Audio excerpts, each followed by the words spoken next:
Hello everyone, আসসালামু আলাইকুম। আজকে আপনাদের সাথে শেয়ার করব ইলিশ মাছের লেজের ভর্তা বানানো। ইলিশ মাছের লেজের ভর্তা সরিষার তেল দিয়ে ভেজে ভর্তা বানালে অনেক মজা হয়। তেল গরম হলে আগে থেকে মেখে রাখা মরিচ গুঁড়ো ও হলুদ লবণ দিয়ে মেখে রাখা মাছগুলো দিয়ে ভেজে নেব। ইলিশ মাছের লেজের ভর্তা ও মাছের ভাজি আমার হাজব্যান্ডের অনেক পছন্দ, তাই তার জন্য এক পিস মাছ সহ ভেজে নেব সাথে। ইলিশ মাছের লেজ ও চাকাটা ভাজা হয়ে গেলে ইলিশ মাছটি সুন্দর করে ভেজে নিয়ে উঠিয়ে নিব এবং তেলের ভিতর কাঁচামরিচ, পেঁয়াজ ও রসুন ভেজে নেব ভর্তা বানানোর জন্য।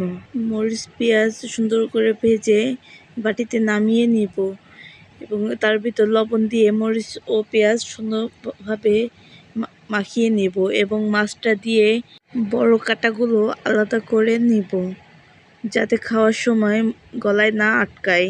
কাঁটাগুলো আলাদা করার পর গ্লাসের পিছনে দিয়ে এভাবে চটকিয়ে সুন্দরভাবে ভর্তা রেডি করে নিব।